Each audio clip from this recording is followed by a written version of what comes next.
Hello. പൊതിച്ചോറ് ഇഷ്ടപ്പെടാത്തതും അതുപോലെ തന്നെ പൊതിച്ചോറ് കഴിക്കാത്തതായി ഒരു മലയാളി പോലും ഉണ്ടാവില്ലെന്നാണ് എൻ്റെ ഒരു വിശ്വാസം കേട്ടോ.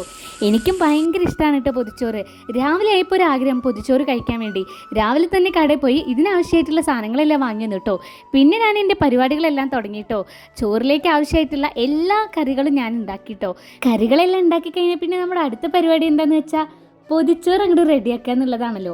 വാഴയില നല്ല രീതിയിൽ വാട്ടിയെടുത്തതിന് ശേഷം നല്ല കുത്തരി ചോറും നല്ല തേങ്ങ ചുട്ടരച്ച ചമ്മന്തിയും നല്ല ഉരുളൻകിഴങ്ങ് ഉപ്പേരി നല്ല മീൻ പൊരിച്ചതും നല്ല മെയിനായിട്ട് നമ്മുടെ പൊതിച്ചോറിലെ മുട്ട പൊരിച്ചതും നല്ല കടുമാങ്ങ അച്ചാറും മുളക് വറുത്തതും എല്ലാം വെച്ച് കൊടുത്ത ശേഷം നമ്മുടെ പൊതിച്ചോറ് കെട്ടി മാറ്റി വയ്ക്കുക. കുറച്ച് നേരം കഴിഞ്ഞ ശേഷം അങ്ങോട്ട് തുറക്കുക. എൻ്റെ പൊന്നോ, എല്ലാ കറികളും അങ്ങോട്ട് സെറ്റായിരിക്കുന്നുണ്ടായിരുന്നു കേട്ടോ.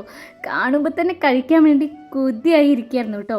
പിന്നെ ഞാൻ ഈ പൊതിച്ചോറിലേക്ക് നല്ല തൈരിലേക്ക് കാന്താരിമുളകും ഉള്ളിയും വട ചതച്ചത് കൂടി ചേർത്ത് ഒക്കെപ്പാടെ കൂട്ടി ഒരു കഷ്ണം മീനും നല്ല മുളകും നല്ല മുട്ടയും ഉപ്പേരിയും ചമ്മന്തിയും ഒക്കെപ്പാടെ കൂട്ടി ഒരു ഉരുളങ്ങടെ വായയ്ക്ക് വയ്ക്കുമ്പോൾ എൻ്റെ പൊന്നോ ഒടുക്കത്തെ ടേസ്റ്റ് ആയിരുന്നു കേട്ടോ.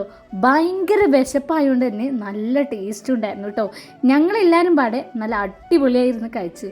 അപ്പോൾ അടുത്തൊരു വീഡിയോ കാണാം. Bye bye.